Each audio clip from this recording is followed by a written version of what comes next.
On the pasuk Vayidaber Hashem el Aaron Vanihi Nenosati L'Cho Mishmeres through Moisei, that Hashem is telling Aaron, he's giving him various different gifts of kahuna.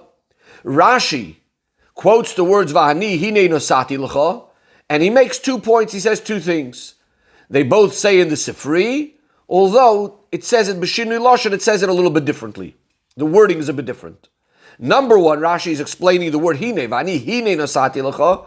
So it means besimcha, as in the pasuk where Hashem says to Moshe Rabbeinu regarding Aaron, "Hinehu yoytze likrasecha." There too, the word "hine" is used, that Aaron is coming towards you. V'roacha, he's going to see you. V'samach beliboy, he's going to be joyous in his heart. So the word "hine" is an expression of simcha. However, Rashi is mayrich. He adds some more words. He's adding also to the words of the Sifri. He says, after saying the word besimcha, Rashi says, Loshain simcha huzeh, that in this case it's an expression of simcha, because al derech hapshad, the word hine is not always an expression of simcha.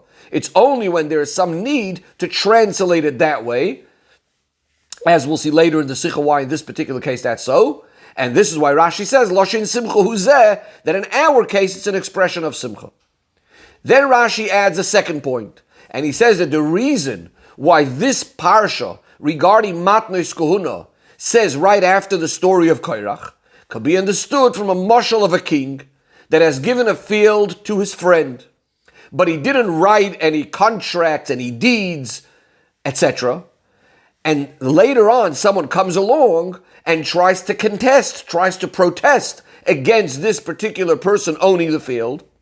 So the king says, is anybody that's going to want always going to come and protest against you? Rather, I'm going to write and sign for you a contract, a deed, and I'm going to bring it to the court. In other words, the court is also going to confirm and establish this. In a similar way, since Korach came and he protested against Aaron regarding the kahuna, so the pasuk comes along and is giving him chavdalid matnos kahuna, 24 gifts that the kohenim get. Bebris melach olam, and Hashem does it through a covenant associated with salt, which, as later on Rashi explains to us, that means that salt is something that's preserved, lasts and stays fresh forever, etc. And this is why this parsha comes right over here. Says the Rebbe, we need to understand, seemingly these 2 parts of the Rashi have no connection to each other. In the first part of the Rashi is explaining that hine is from the word simcha. It means simcha. In the second part of Rashi is giving us this whole mashal of why the matnos kahuna are put over here. So why is Rashi putting these 2 things together? In fact, we see in Sifri, they actually come as 2 separate drashas, as 2 separate teachings, and they are expounded on in regards to different words of the Torah, where Rashi includes them both in the same Dibra HaMaschil, and in one flow and one continuation, as if they're one connected to the other. The Rebbe says some other things we need to understand. After the Sifri says this mashal, the Sifri concludes and gives the nimshal, and this is what it says. Ba Korach, so Korach came, v'irer ala kahuna, kenegdoi, so he contested the kahuna. So Hashem says, Kol mi sheroitze ya'ara kenegdecha ala kahuna, is anybody that wants going to come and be able to protest your kahuna? Boy, come along, vani koisev, I'm going to write, vani choisem, and I'm going to sign, vani malal chaber koim, and bring it up in court. Rashi, however, concludes the nimshal with, as we had already quoted before, that so too here, since Korach came and protested against Aaron for the kahuna, Bo'akos of the Basa comes along and gives him the chavdalad matnis kahuna with a bris melach olam. So the Rebbe is now comparing Rashi to the Sifri. So the Rebbe says, it's understood why Rashi concludes with the nimshal, and he doesn't only say like in the Sifri, that Hashem says, so too I'm going to write and sign. But Rashi says, what happens? That Bo'akos, the pasuk comes along and gives him all these matnes kohuna, because Rashi wants to translate to us what this means in the nimshal that Hashem is writing it and signing it, etc. And that is by giving these 24 gifts and a bris melach olam, etc. Whereas in the Sifri, there's no need to say that, because in the Sifri, it actually appears earlier, this point. Before the Sifri says the mashal, the Sifri first says that Hashem made a covenant, a bris with Aaron for these holy gifts. And the Sifri goes on and says, since Korach came and protested against the kahuna of Aaron, etc., and then he goes and gives the mashal. So therefore there's no point in repeating again after the mashal what the nimshal is. So we understand why Rashi puts that in. But what's not understood is, number one, why is Rashi's words boha kosuv v'nosanloi? Kosuv means the pasuk or the Torah. So the Torah is coming and giving him these gifts, rather than it's the way it says in the Sifri that Hashem is giving the gifts. Number two, why is it that Rashi needs to say over here that there's Chavdalad Matnos Kohuna, 24 gifts of Kohuna? How is it relevant over here, the number of the Matnos Kohuna? Rashi could have just said simply, V'nosan Matnos Kohuna, Hashem gave him these gifts, B'bris Melech Olam as an everlasting covenant. Furthermore, when we actually look into the Psukim, these Psukim actually do not enumerate all Chavdalad Matnos Kohuna. And the Rebbe mentions the ones that are not mentioned over here. Chalo is not mentioned. Reishis Hagez, which is the first of the wool that is shorn, that needs to be given to the Kohen. That's not mentioned over here. Zroya, L'chayayim, V'keva, 3 parts of the animal. The Zroya is the foreleg, and L'chayayim is the jaw, the cheeks, Keva is the stomach. These are things that are not mentioned over here. So how could Rashi tell us that because of the Irur, because of this protest of Korach, the Torah is over here giving him 24 Matnos Kohuna with this covenant? The question is even greater. Regarding Reishis Hagez and the Zroya and L'chayayim and Keva, these things that we just mentioned, the Torah in fact is only going to tell this to us much later in Parsha Shoftim. So the Rebbe goes back first of all to the diuk of why Rashi says the word Boha Kosuv. Says the Rebbe, regarding this diuk of Rashi's words, we could say that this is connected to another difference in the wording between Rashi and the Sifri. And that is, in the Sifri, it concludes by saying, "Lekach nemra parsha zu samuch leKorach." This is why this parsha of the gifts of Kohuna were said close to the story of Korach. Rashi says it differently. Rashi says, "Lekach nismecha parsha zu lekan," that this is why this parsha was placed over here in the Torah. Meaning, the difference between nemra and nismecha is simply nemra parsha zu samuch leKorach means that this is when Hashem said this parsha close to the story of Korach. Whereas Nismecha Lakan means that the Torah, where the Torah inserted it, where it's written in the Torah, was written over here. But when was it said? Well, that could be either it was said earlier or it was said later, as the Rebbe is soon going to elaborate which one of these two it might be. But the point of Nismecha is that it's not that Hashem is saying it after the story of Korach, it's just that it was inserted in the Torah over here.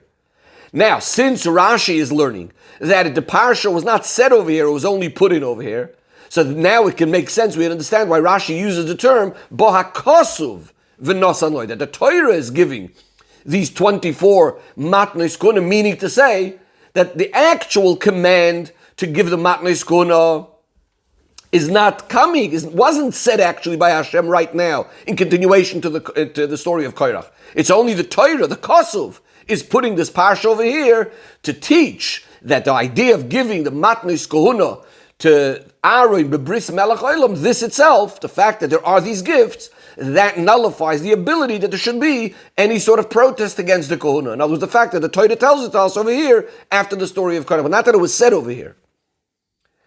But the question then remains, why is that? In other words, how does Rashi actually know this chidush in Pshuto Shel Mikra that the parsha was not said over here, and it was? And maybe it was written over here just because that's when it happened, as the Sifri learns. And instead Rashi says, no, it was Nismecha Lakan, which we said means it was only placed over here. So the Rebbe says that perhaps we could say that this is actually connected to another difference between the Sifri and the Pirush Rashi.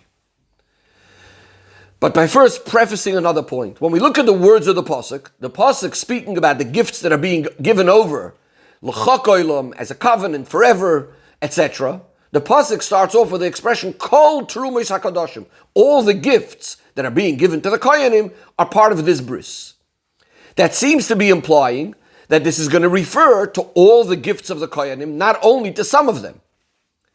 The Rebbe says also, when we look at the general toich and the general content, really, of what we're speaking about over here, It also seems to be that's the case, because there's no svara, there's no logic to differentiate within the matnos kahuna that only some of them are being given with a bris melach olam, with this everlasting covenant, and not the others. So again, the psukim that we're speaking about over here, that's what's the bris melach olam, is about all the matnos kahuna.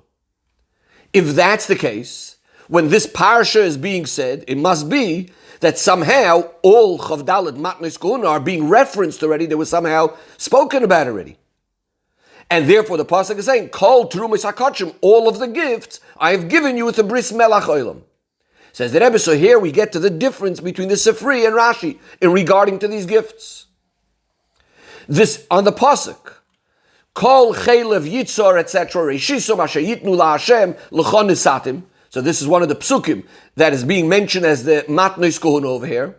So the Sifri learns out some extra things that are implied or hinted in these words that don't say there explicitly. The Sifri says the word reshisam is a reference also to reshis against the beginning of the wool that needs to be given to the kohen. The words asher yitnu is a hint to the zroya, the lechoyayim, and the keva.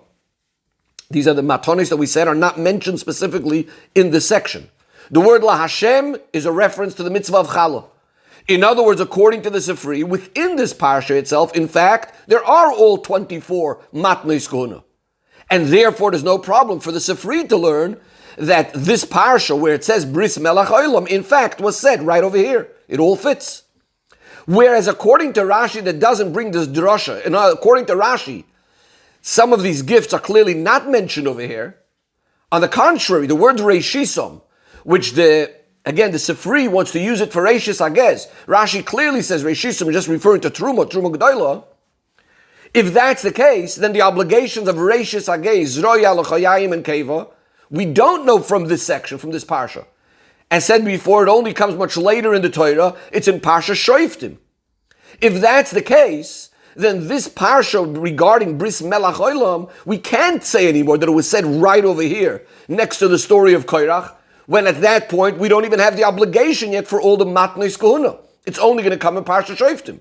And we said before that Kol Trumas HaKadoshim refers to all 24 gifts. So this is what's forcing Rashi to say that it was not said right over here. Rather, it was said sometime later. Now, even though the Rebbe is preempting a question now, how is it possible to say that not everything was said yet? Don't we know, Rashi had already told us earlier that everything was said by Sinai. That Kula Nemru Klalisein V'Dikdukein Mesinai, that all the details of mitzvahs were given already at Sinai. So how can we possibly then say that some of the things are only going to be said later? Says the Rebbe answers, and the Rebbe explains that in truth, Rashi in Parsha Shoiftim, when it speaks about these matonis, Rashi actually says that these matonis of Zroya, L'chayayim, and Keva all come as a reward for what Pinchas did in the story of killing Zimri, etc. He explains over there that the Zroya, the arm or the foreleg, is coming for the hand that Pinchas used to kill Zimri. L'chayayim, the jaw, the cheeks, are coming for the tefillah, which Pinchas did with his mouth, davening. And the cave the stomach, is for kavoso, a similar word, which refers to the fact that the Zimri, the way he killed them was in the reproductive organs, etc. So, in other words, simply, b'pashtus, it makes sense to say, it sounds like it was only then, after the story of Pinchas, that this chiyuv even came about. So this is why, again, this is the Rebbe's suggestion so far, that this is why Rashi says, L'kach nismucha parsha zulakan, that really it was all said much later, way after the story of Pinchas. It's only mentioned in the Torah over here to be next to the story of Korach. But the Rebbe says, if we think about it more carefully, it's actually impossible to say that this parsha came that much later. That this was all said that much later. Why? Says the Rebbe, number one, if we should say that this section about the matnos kahuna was really said only after Parsha Shoiftim, or at least after Parshas Pinchas, after the story of Pinchas, so then when does the story of Pinchas happen? The story of Pinchas is happening almost at the end of the time that the Yidden are in the Midbar, as opposed to the story of Korach, which is towards the beginning of that time. So if we go to the mashal of the king that wants to write a document that there shouldn't be any protests, what will now come out is that the king is waiting to write and to sign and to bring it up to court to ensure that there won't be any protest. He's waiting 38 years from the story of Korach until he writes it till after the story of Pinchas. Point number 2 says that even more importantly, in the pasuk of our parsha it says that Hashem is saying this to Aaron, that I have given you, I'm giving you these gifts. And we just established that Nosati would refer to all 24 gifts. And who is L'cha speaking about? It's to Aaron.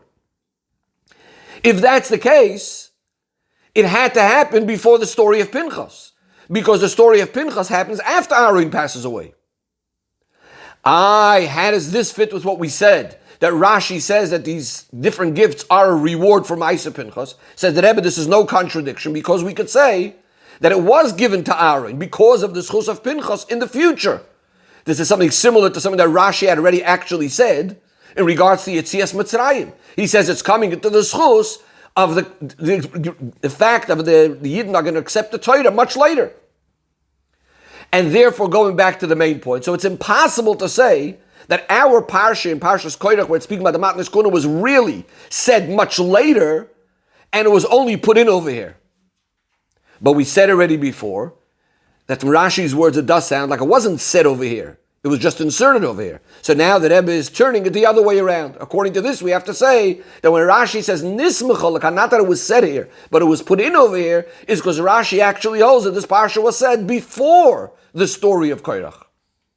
But if that's the case, once again, the question is, where is Rashi getting this from in Pshutei Shel Mikra to say that it wasn't said over here, it was said earlier, and it's only Nismechol, it was only put in by the Torah over here.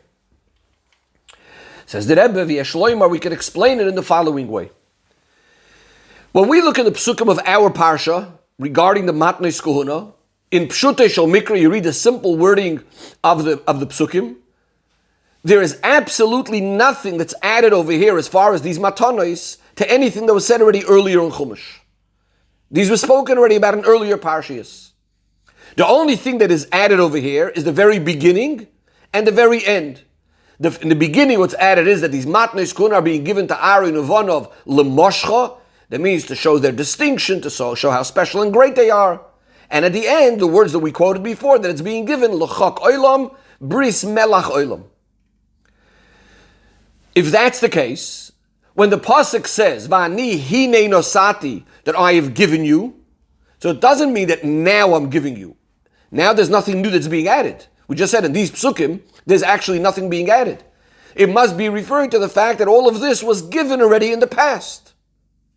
And therefore it makes sense, b'derech hapshat, that the psukim of our parsha, where it's enumerating in detail all the matnes kahuna, were not said over here. It's only nismechol akan. The Torah is inserting it over here, things that Hashem had already said earlier regarding these matanos that are ready, nosati, that I have already given. Whereas according to the Sifri, as we said before, that the Sifri learns that there are new things being added and hinted in these psukim. The matanos of Reishis Hagez, the Zroyad, the Lechoyayim, the Keva, which did not say earlier in Chumash yet. So according to the Sifri, there's no problem in saying that this parsha was said right over here in order to give us the full picture of the other matnos kahuna, even the ones that were not mentioned previously. So again, according to Rashi, it's only giving the matanis that were said already earlier. According to the Sifri, there's new matanis being added over here. Now, even though according to Rashi, there is something new over here, there's the krisas bris, the fact that a covenant is being made for the matnos kahuna, that's definitely being said over here. But according to Rashi, says the Rebbe, what's relevant and what's important to get rid of the irur, what's relevant, why the whole parsha is being inserted over here, is not only the krisas bris, which might be something new that's being mentioned now for the matnos kahuna, but also the actual giving of the matnos kahuna. The fact that the Torah is speaking about the giving of the matnos kahuna, this too is very relevant for taking over that irur, taking over the protest, as we will soon see more at length. And this is why Rashi says, Bo hakosuv v'nosan loy, that the pasuk is the one the Torah is the one that's giving him these matanis, and v'lochei nismecha, lekach nismecha parshas ulekan, that's why this parsha is inserted over here, because as far as the giving of these matanos, this is not the first time the Torah is telling it to us. It's only that the Torah put it in over here, but really it's something that was given already in the past. So how do we understand all of this? So the Rebbe is first going to go back to the first part of the Rashi, which is discussing that hines from the word simcha and all of that. The Rebbe is going to explain that and then see how that flows in to the next part of the Rashi, and then come back to this idea that we were just speaking about, how both the giving of the matonis as well as the writing and the signing and all of that is all part of taking away the protest against Aaron. So the Rebbe starts off the explanation by saying, the simple translation of the word hine is very similar to the word hineni. The word hineni, as we know, is like an abbreviated form of hine ani. So what does hineni mean? I'm ready. I'm prepared for something. So, for example, when we have the word hine ishtecha kach v'leich, which is what Paroi says to Avram, you could take Sarah back. So, and Vayar, v'hine ayil, is when Avram sees a ram. In both of these cases, it means it's ready, it's prepared, here, take it and go, etc. When we're speaking about an act that you're about to do, or that you did, and the word hine is used, so then the hine represents a type of preparation that you for doing this particular act, that you're ready to do it. Now, when do you need to emphasize this idea? What's the point of emphasizing this idea? Yes, I'm ready to do it. So usually, says the Rebbe, it's in a situation where there's some sort of chidush, there's some sort of novelty, there's some sort of new dimension that's happening over here, which on its own you seemingly wouldn't expect or you wouldn't think of. And you say, hine, here, yes, it's about to happen. And the Rebbe gives some examples. When it speaks about the Eibishter saying he's about to bring a mabul, v'ani hinni mevi es ha-mabul. Says the Rebbe, there's a certain chidush over here. This is the opposite of what said earlier. Vayara lekimis kol asher asav v'nei toiv moed. The Eibishter saw this a beautiful world, and now suddenly the Eibishter is about to destroy it. Another pasuk, v'toimer Sarai. Sarai says, Hine no atzorani Hashem miledus. Hashem has held me back from giving birth. Again, using this word hine. So again, this is opposite of the nature of the woman generally, that she should have children. Especially over here, it's opposite of what Hashem had promised Avraham by the Bris Bein Absarim. Koyi is at Achad, that he's going to have so many descendants, etc. And now she's not having children. Says the Rebbe, another example from our Parsha itself. The Pasuk says, Vanini lokachtis achichem ha-Leviyim. Achechem ha-Leviyim goyim, and lochem aton, I'm taking your brothers, the Leviyim, and I'm giving to you, to Aaron, to the Kohanim as a gift. They're going to be helping you out. And that the chiddush over here is that even though, as the pasuk says, "Atu v'necha tisvos havoyin hamikdash," that really Aaron and his children are the ones supposed to be guarding to the Beis Hamikdash. The kohanim are supposed to be doing these jobs, and yet the pasuk says, "I'm taking the Leviim. I'm going to give them to you that they should assist you as well." So that's the general meaning of hine in many of these psukim. But now we come to our pasuk, "Vani hine nosati." Behold, I'm giving you these gifts. Seemingly, there's no major chiddush that's happening over here, something that you wouldn't have expected, and now I'm giving it to you. So what's the word hine over here? And this is why Rashi says that hine loshen simcha huzeh. It's an expression of simcha. How does that connect to what we're talking about? Because when you're rejoicing, when you're excited about something, the word hine fits even if there's no real chiddush happening, because the word hine, we said before, is an expression of getting ready to do something. Bezrizus, you're ready to do it, etc. So in the simcha itself is when you're doing something, that brings to a zrizus. That causes you to do it in a greater way. You're more prepared to do it. And therefore the word hine, which again means ready and prepared, makes sense in this context. So once Rashi establishes that the word hine means simcha, so now the question becomes, where do we see that the nesinas matnis kuna, that the giving of these gifts of kuna were in fact done b'simcha? Furthermore, says the Rebbe, from the fact itself that only in very few places al derech hapshat the word hine is used in a way of simcha, that seems to be telling you that it's an exception to the rule. It's only in a minority of cases where you have the simcha in a way of chidush. In fact, says the Rebbe, let's look at the example that Rashi himself brings, where Hashem says to Moshe regarding Aaron, he's going out towards you, he's going to see you, he's going to be happy in his heart. What's Hashem saying? That despite the fact that Aaron is coming out to greet you, you're the one that's going to be, Moshe is going to be the one that's redeeming the Yidden. Seemingly this is not respectful for the older brother. And nevertheless, Aaron is not going to be upset. He's not going to mind. On the contrary, he's going to see you and he's going to be happy in his heart. But back to our case, what's the simcha gdoila by the giving of the matnos kahuna that Hashem is saying that Hine, I'm about to give you these matnos kahuna? This is now the next part of Rashi, which we want to understand. How do the two parts of Rashi connect to each other? So what does Rashi say? That the idea of the matnos kahuna are achieving a tremendous benefit, to be mevatel, to nullify and to negate any sort of protest against the kahuna.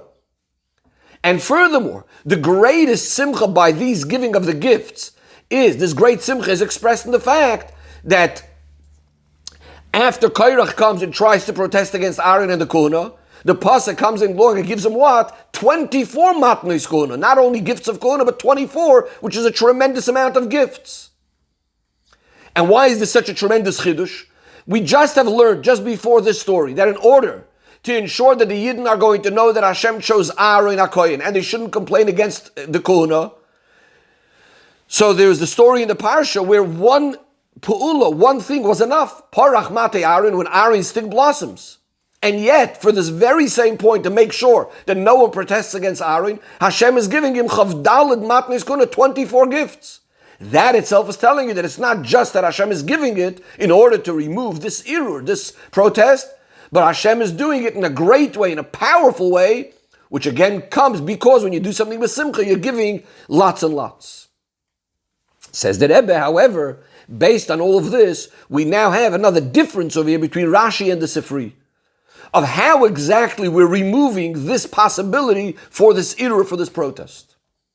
When we look at the Sifri actually only speaks about the idea of the covenant that was made with Aaron, Bris Melach Olam, for these gifts of kahuna. In other words, according to the Sifri, it seems to be saying that it's the Krisas Bris, the covenant, that's nullifying the irur. According to Rashi, however, there's actually two ideas or two things that are happening over here to remove the possibility for the irur.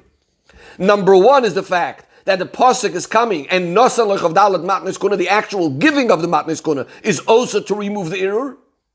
And number two, there's the bris melach olam, which in that itself, as soon as the Rebbe is going to divide that also into two. It says the Rebbe, and this is why Rashi is changing from the Sifri. And this Rashi is being medayik ba'akasu v'nosan loy. And ulekach nismucha parsha zulekan, the Torah is giving it to him. That's why this pasuk was inserted over here. Because the actual giving of the matanos technically was done already earlier, before Korach came along and protested. It's only that the pasuk is coming along and putting it over here, because again, this is coming to indicate that this itself, the giving itself, is also to remove this irur. Says the Rebbe, with this we're going to understand why Rashi, in fact, needs to bring this whole mashal with all of the details. Seemingly, Rashi could have just gone straight to the nimshal. What does he need a mashal for? Rashi could have just said simply, since Korach came and protested against Aaron for the kahuna, the Torah comes along and gives him 24 matnes kahuna with an everlasting promise, an everlasting covenant. And seemingly, you wouldn't be lacking anything in understanding what's going on. What is the mashal of the melech that says, I'm going to write and sign, etc., adding to this whole thing? Now, even though it's true that the mashal says in the Sifri, but as we know, it's not Rashi style to just be quoting full drashas of the Sifri, especially in our case, where Rashi doesn't even give us the source as that the Sifri is the source. Says the Rebbe, because what Rashi is coming to explain is why, in fact, do we need these two separate things? Both that Hashem is giving the gifts, and also the Bris Melach Olam, the special covenant that He's making for it. And furthermore, as we said, it seemingly we had something even before this already. We had already the sign of Mate Aaron, of the staff of Aaron. Why do we need all these extra things? And this is what Rashi is telling us from the mashal that we see over here, three things. There's koisev, there's the writing of the shtar, there's choisem signing the shtar, and Maila Bar Kohen and bringing it to court. And similarly in our nimshal, we're going to have the actual giving of the 24 matnes kahuna is going to be similar to the koisev, to writing, as we'll soon see why. There is the krisas bris, the covenant that's being made for it. And that's going to be similar to signing the shtar. And then that the bris is being made in the way of melach olam, which the pasuk says is going to be similar to the idea of bringing it to court, as we'll soon see. In order to explain this, so the Rebbe has a look of what's the advantage of when one has a shtar, when one has this document. The advantage is that when the person that owns the field is in a distant place, not next to his field, he has proof in his hands over here as well that this field belongs to him. That is, when he's in his field or around his field, there isn't so much the necessity to ensure that there's no one protesting. In other words, he's in his field, he's in his own land. The main irur that we're going to be concerned about is more likely when he's far away from his own land. And this is ensured through the shtar. He has proof on the shtar that the field belongs to him. Says the Rebbe the same thing in the Nimshal. So we're now focusing on the first thing of the Chav Dalet Matnes Kohuna being like writing the shtar. In order that Koyanim, wherever they may be, not only when they're in the Beis HaMikdash, which would be similar like the owner being by the field, but in order that they should have proof wherever they are, that they're Koyanim for Hashem. This is why Hashem is giving these 24 Matnes Kohuna. That wherever the Kohen is, he has this proof. He's getting these Matnes Kohuna. Quite a number of them are not connected to the Beis HaMikdash in Yerushalayim specifically. In fact, some of them, the obligation is even in Chutz La'aretz. So that's step number one. But says the Rebbe, Koisev itself, just writing the shtar is not enough. For two reasons. Number one, as long as it wasn't signed, so it's not mamish completely finished. The person who wrote the shtar, the giver of this gift, could change his mind. Number two, even if he did sign it, so we made sure that the one who's giving it is not going to be able to regret it, but it's still possible that maybe somebody else should come and contest the shtar and try to nullify it and say that that the shtar is not a true shtar. And this is why the shtar needs to go to Beis Din, and they have to be giving the kiyum, they have to establish that it's 100% good shtar, and that's the idea of bringing it to court.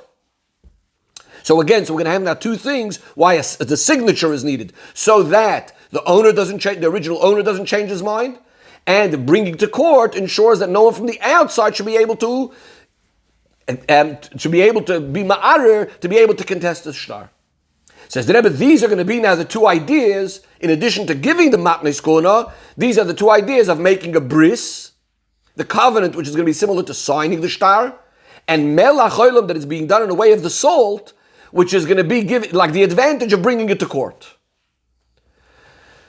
So the Rebbe explains, Hashem is koireis bris with Aaron. Hashem is making the covenant that the inyan of the kahuna of Aaron and his children after him should be in a way that there will be no change. Similar to the idea of the owner not being able to regret his decision.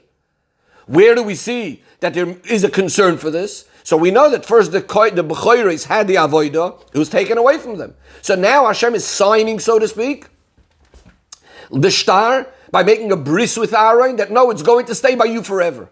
But then there could be another problem, as we said. If even the original owner, the original giver is not changing his mind, he's not able to have charata, so to speak, for the kohuna, but there could come a situation where there could be the whole idea of kahuna seemingly was nullified. Similar to the idea of an irur or shtar, someone is questioning the whole validity of the shtar.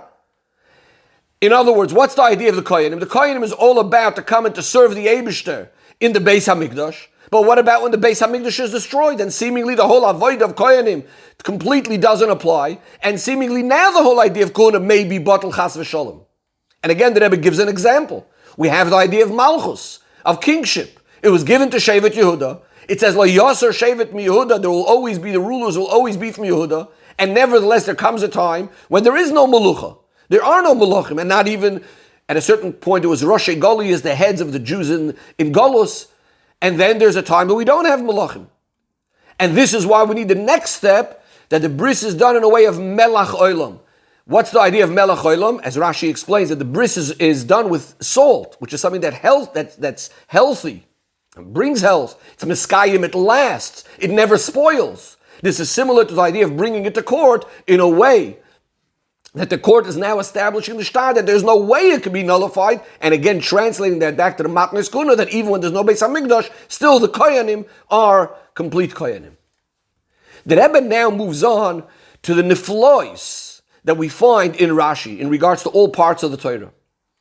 And the Rebbe says, in regards to this idea of the irur of Korach, of taking away the protest of Korach, so we say that it's connected with these Matnes Kohuna, and specifically in the number 24, and that's what the Rebbe is going to be focusing on over here. So the way Korach protested the Kohuna of Aaron was not in an outright way of a rebellion against the Eibishter. The Rebbe says it was more, we would compare it more to Gneva rather than to Gzela. We know that there's a thief that goes in hiding, and there's Gzela, that it's a robber that's coming out in the open. So Korach is trying to hide, like the Ganev. He's trying to use logical arguments of why he's right. He's not coming out with an open rebellion against Hashem. He says, Rav lochem ki kolei de kulam kedoshim, all the Yidden are holy, what's so special about you, Aaron and Moshe and the Kohanim, etc. So he's trying to hide this behind these logical arguments, which is similar to the idea of a Ganev. But it wasn't only Korach himself. Korach gathers all the Yidden, and as Rashi says, that he went to all the Shvatim and he convinced all of them. So all of the Shvatim, in a certain sense, are partners in the Gneva. How many Shvatim do we have? We have 12 Shvatim. What is a Ganev Chayiv? A Ganev needs to pay double. Shnayim Yishalem. So we have 12 Shvatim. And you have to pay like a Ganev. So we have 24 Matnei Skona. But the Rebbe is going to ask some questions on this to clarify this point. So the Rebbe says, seemingly, we're missing an important Shevet over here. Korach and Shevet Levi were from the main troublemakers over here, the main people that protested. So then you have 13 Shvatim. So shouldn't we have 13 times 2, which would be 26 Matnei Skona? Says the Rebbe, no. Since the main point of the Matnei Skona was to avoid any sort of future protests, as Rashi says in the Mashal, that the king says, Kol mi sheyirtze yavoi v'ya'arif, if anybody's going to want, is going to come, meaning in the future, and protest. Says the Rebbe, in regards to the future, we have no concern that there's going to be any protests from Shevet Levi as opposed to the other Shvatim.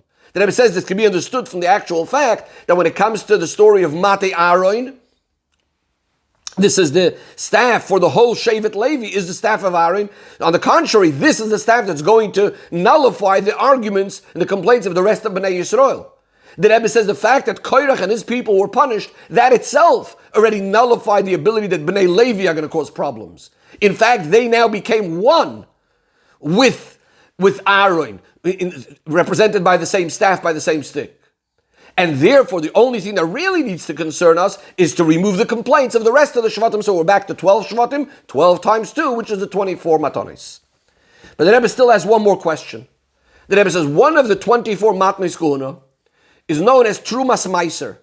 Trumas Meiser is something that not that the Yisraelim give, rather the Leviim give. Vel Leviim to daber. So a Yisrael gives Meiser to the Levi. The Levi now needs to take off Trumas Meiser and give that to the Kohen.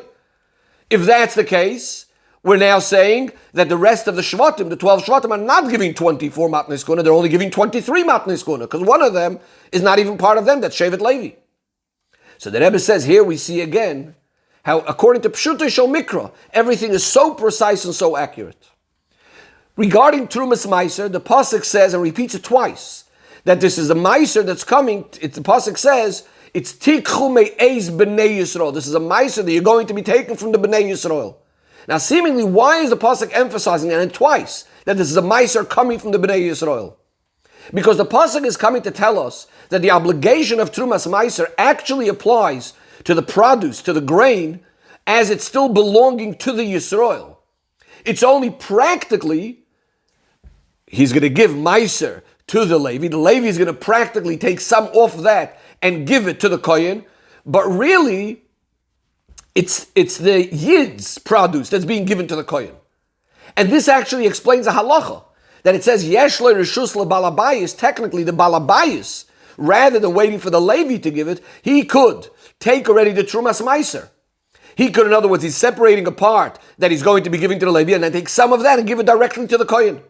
And it's not considered like giving Truma shaloi midas. Usually you can't give Truma on somebody else's behalf without their knowledge.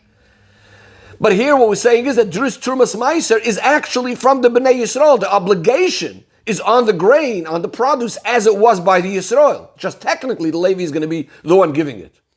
And therefore, we're again back to the point that really all the Chav Dalet Matnei Skona are all shaykh to the Yisraelim, to the other 12 Shvatim. The Rebbe concludes the Sicha by saying, Pashas Korach we always read in Chodesh Tammuz, or Shabbos Mevorchim Chodesh Tammuz, which is the Chodesh HaGeula, the Rebbe of the Frierdiker Rebbe, the Rebbe the Shver, the Rebbe's father-in-law, the Frierdiker Rebbe.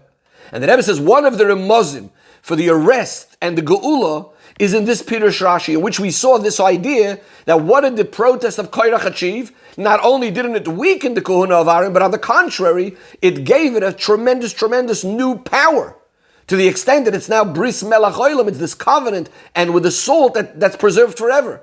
Similar to the concept of a shtar, that once it was protested and was Niskayim Bebeizin, once it was established in Beizin, it's considered much stronger than it ever was before. You can't contest it anymore.